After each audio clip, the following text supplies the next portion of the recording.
Hey guys, so for today's video, may pupuntahan tayo and isasama ko kayo. Pupunta ko ng Baknotan and then magpapalash lift. And then ipapakita ko sa inyo yung salon na pupuntahan natin. So, yeah. Tara na. Bye, sis! Busy siya.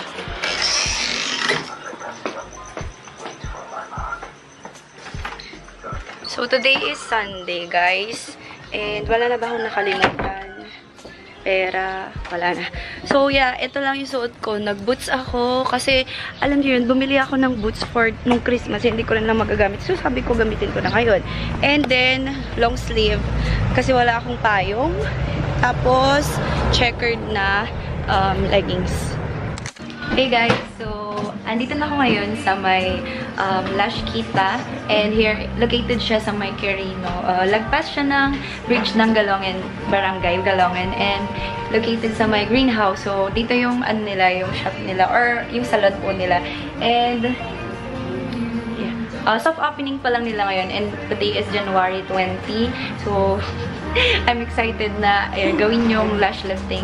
After that, ipapakilala ko sa inyo yung mga owner. Then, tatanong natin kung ano yung mga dapat gawin kapag nagla-lash lift. Okay guys, so ito na yung mga gagamitin for the firming po ba? Or lash lifting siya. And ano bang tawag dito? Silicone rods. Usually, yung unang mga ginagamit natin, itong firming rods. Yung curl nito, as in, parang round shape. Apo. So, medyo pa-backward siya. Unlike yung kung itong gagamitin natin, yung silicone, lift lang siya. Hindi siya totally curl, pero mas mapilantik yung dulo. Apo. Then, ito naman po. Bali, ito yung mga partners sila. Una natin gagamitin itong cream A and B. Together, dito mga rods natin. And yung blue. And then, ito, last na to. Kasi ito yung sinasabi kong parang tinting. Okay. Yan yung pang-silo. Usually po, ma'am, ilang months po nagtatagal yung Lifting. Apo. Yung eyelash lifting, up to 3 months, 2 to 3 months, siya pwede magtagal. So, after 3 months, pwede mo na siya ulit ipagawa. Then, pwede mo siyang i-maintain ng eyelash serum para mas longer yung eyelashes. Pwede mo din gamitin yun sa eyebrow. Okay. Ano na po ulit name niyo, ma'am? Angela. Ma'am Angela and then ma'am Everly. Everly. Ay, wait lang. Si Ma'am Everly po. Hello. So, ayun po, mag-i-start na po kami sa may eyelash lifting and i-film na lang po yung procedure. Okay. Okay, guys. Mag-start na tayo. Ano ba mix ko? O, sa maleta. Sukatin natin. Ayan, tira mo. Ayan, aabot siya na nakalift siya.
Siyang i-post. Yun lang, medyo maamoy siya. Yun talaga yung amoy niya. Ano ba tawag din sa Lifting cream. Lahat ng lifting cream ganito amoy. Miski dati. lifting cream? Okay. Tapos, ito lang. Babala ka na lang.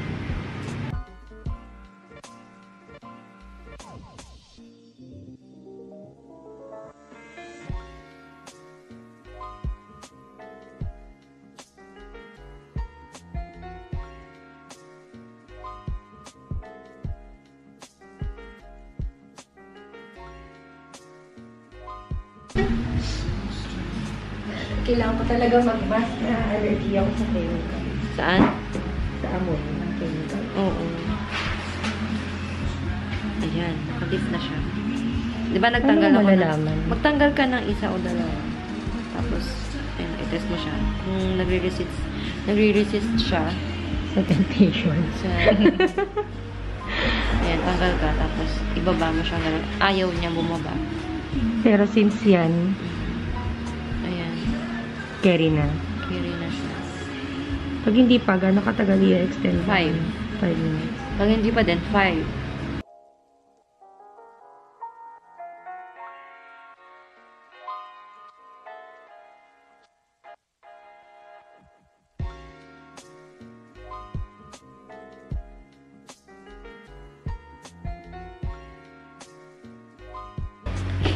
So, ngayon, neutralizer na tayo.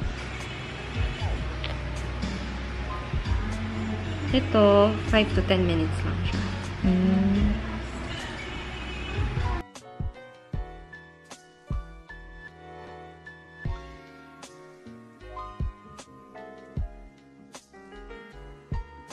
Yun, tatanggalin na natin siya. Ganun pa rin yung process ng pagtatanggal. Teka, yung telescope ko.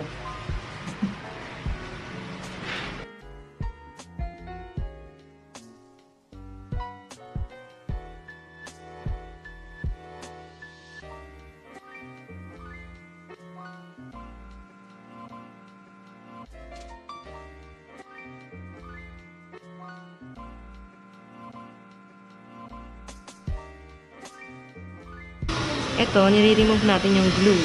Opo. Pero, hindi natin tatanggalin kasi kailangan natin silicone para sa tinting. Tinting naman tayo ang next. Mm. Ito maghalo pala ako. Tapos, kailangan mong i-remove yung mga glue before ka maglagay ng tint. Kasi hindi mo siya na-remove, sa glue siya magkakapit. Pero okay Ano lang. yung nilagay mo dyan? Water lang? Water lang. Okay lang kung hindi masyadong matanggal yung glue kasi parang mascara na rin siya eh. Mm. Pero maganda. Kakalasin mo na siya dyan. Ayan. Enough lang. Pero hindi siya super kalas.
Okay. After that. Charan! Wait. Mm. Natin siyang bawasan. Parang mga precipitate. And then, tanggalin.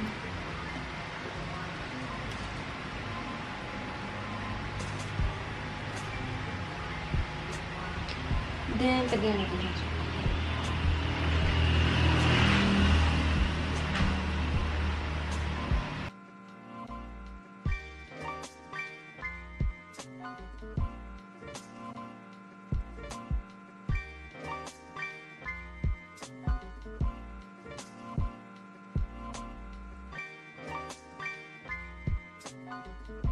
Okay guys, so ito yung finish. Ang ganda. Okay, so yan yung tsura. Ang ganda po. Compared kanina. Okay, so guys, tapos na akong magpa-lash lift. And ang ganda. Parang naka-ganun, naka-curl ganun. Ayan. No need for mascara na. Kasi natural na lang siyang tignan. Thank you po. Thank you po sa inyo. Kung gusto nyo pong mag-visit para magpa-lash lift or eyebrow threading or microblading, visit na po kayo dito sa Waybakdotan and magkakaroon din po sila ng branch soon doon po sa Santo Tomas, La Union. And sa may San Fernando po kung ako pwede, hopefully po. Sa Bangar na rin sana. So, yun po. Hi guys, so aalis na ako and gusto ko mag-thank you kay ma'am. Thank you po. Tapos kay ma'am din po. Everly, ma'am Everly. Thank you po. Yan soon guys, yung ano nila, yung shop nila. Mas ganda pa next time. Thank you po. Thank you po. Thank you po ate. Bye-bye po. Ay.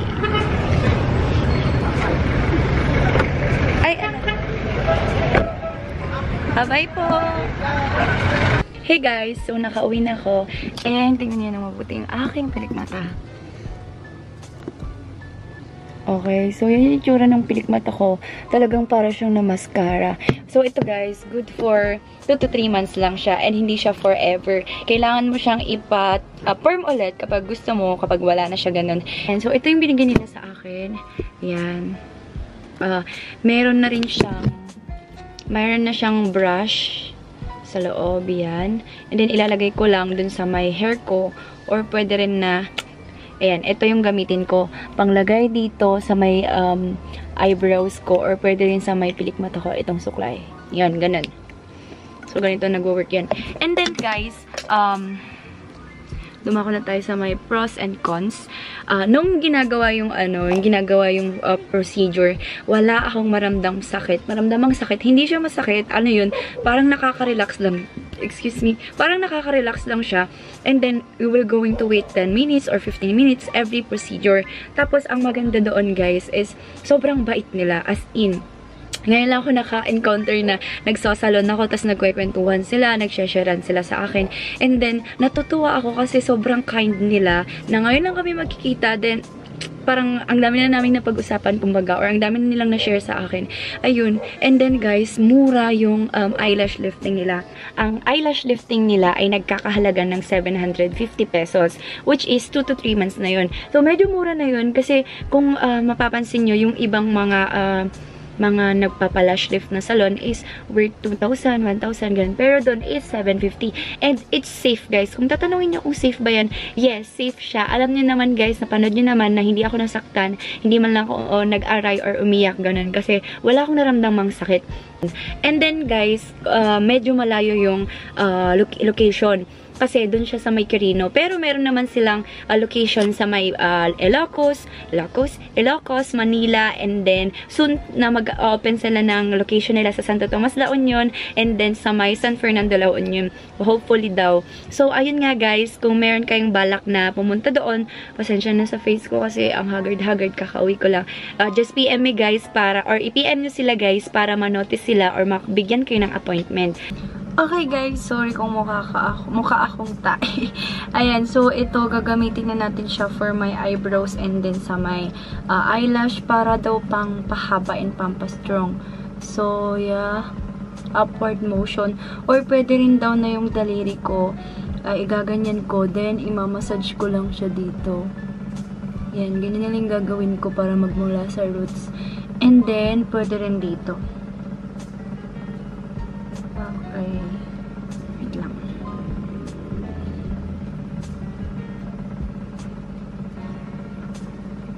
And sa iba pa.